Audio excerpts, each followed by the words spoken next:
శ్రీమాత్రే నమ. జై గురు దత్తాత్రేయ నమ.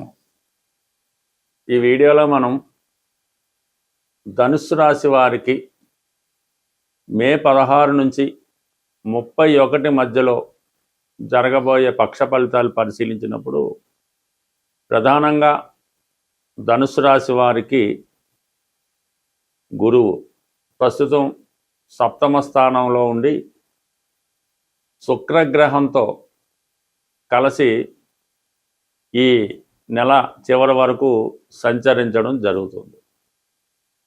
7వ స్థానం ప్రధానంగా వైవాహిక జీవితం, భార్యాభర్తల మధ్య బంధం, అలాగే మీకున్నటువంటి ఇతర పరిచయాలు, భార్యతో కాకుండా ఇతర స్త్రీలతో ఉన్నటువంటి పరిచయాలు, అలాగే వ్యాపారపరంగా ఉన్నటువంటి ఆర్థిక లావాదేవీలు, మీ పార్ట్నర్సు, మీరు ఎవరితో అయితే వ్యవహారం చేస్తుంటారో, మీరు ఒక డాక్టర్ అయితే పేషెంట్లు, ఒక అడ్వకేట్ అయితే మీ క్లయింట్సు, ఈ విధంగా మీతో మీ యొక్క ఖాతాదారులు తెలియజేస్తుంటుంది.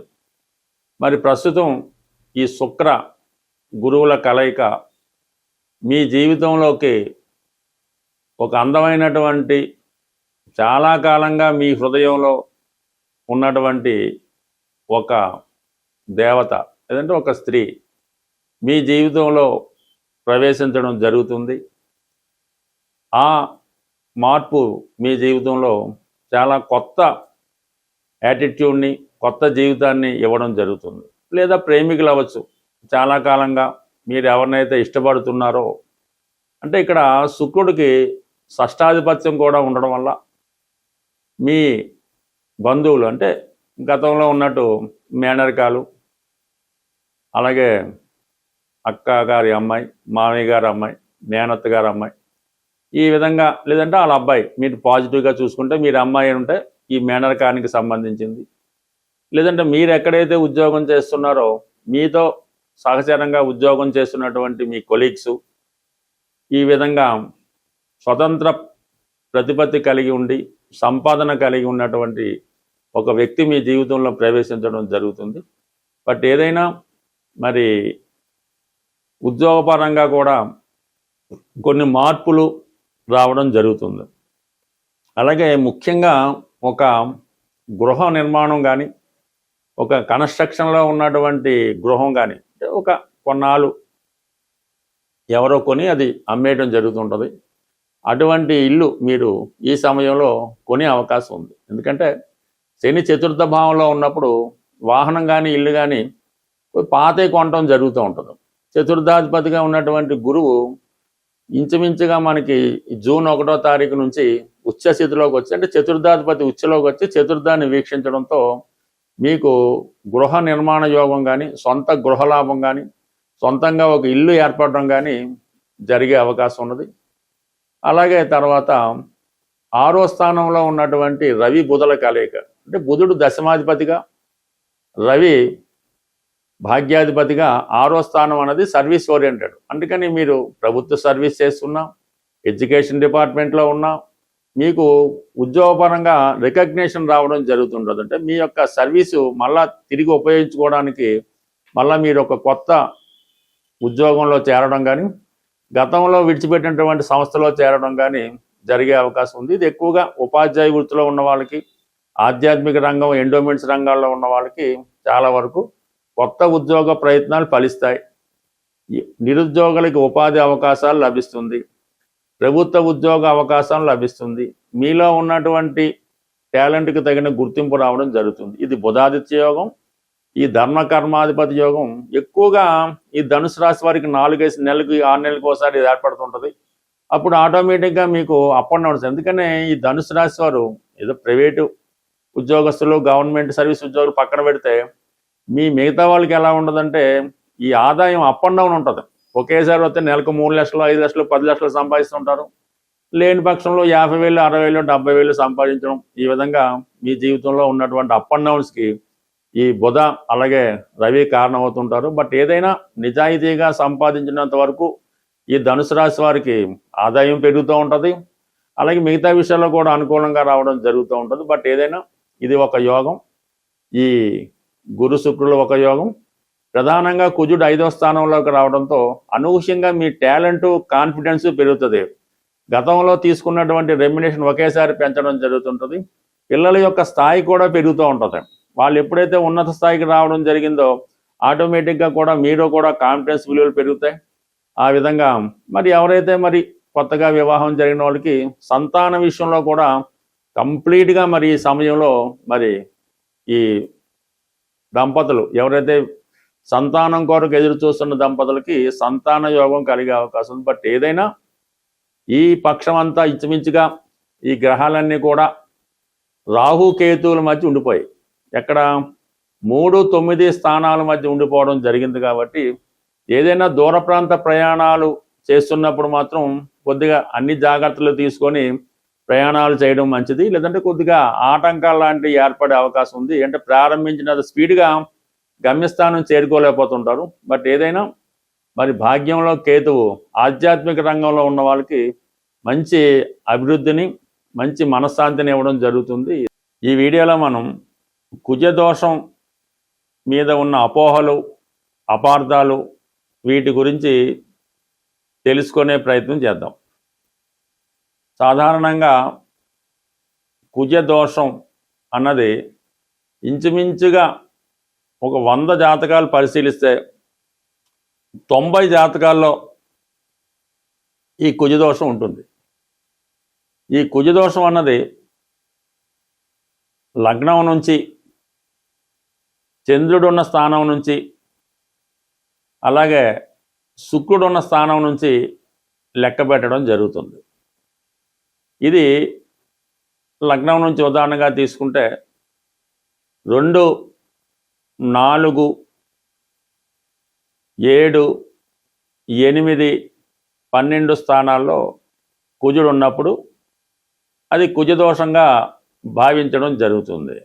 ఇలాగా లగ్నం నుంచి 2, 4, 7, 8, 12లో ఉన్న, చంద్రుడి నుంచి 2, 4, 7, 8, 12లో ఉన్న, శుక్రుడి నుంచి ఉన్న అది కుజదోషం అవుతుంది. అయితే 1వ స్థానంలో కుజుడు కొంతమంది కుజదోషం అని, కొంతమంది లేదని చెప్పడం జరిగింది. బట్ ఏదైనా కుజుడు 1వ స్థానంలో ఉన్నా కూడా అది కుజదోషంగానే పరిగణించవలసి ఉంటుంది.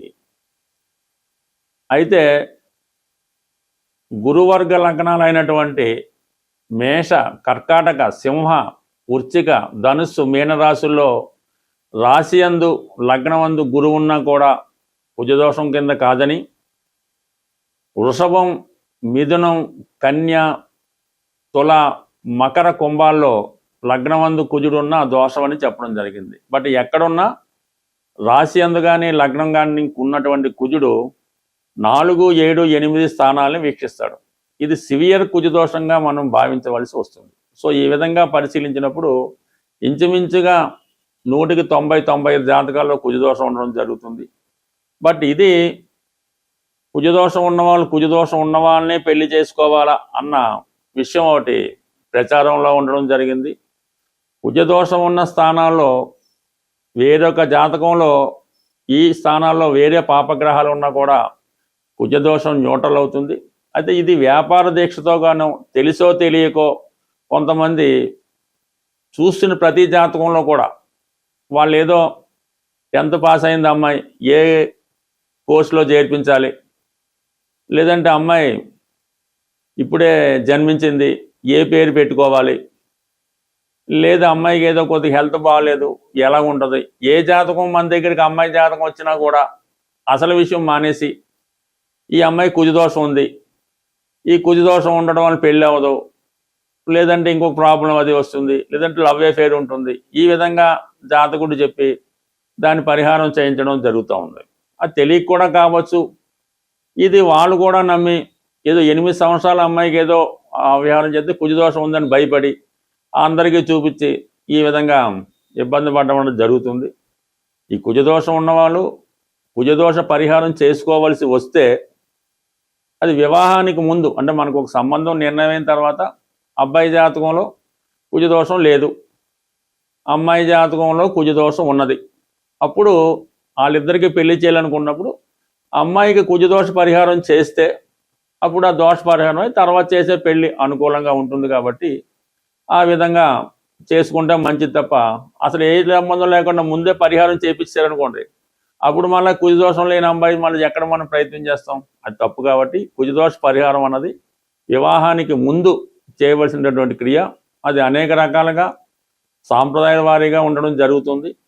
బట్ ఈ మధ్యకాలంలో ఒక అమ్మాయికి సాధారణంగా అంటే ఒక అబ్బాయి అనుకుందాం, ఈ అబ్బాయికి ఏముందంటే యాక్చువల్గా ఏదో ఒక అబ్బాయి జీవితంలో ఒకటే పెళ్లి రాసిపెట్టి ఉంది.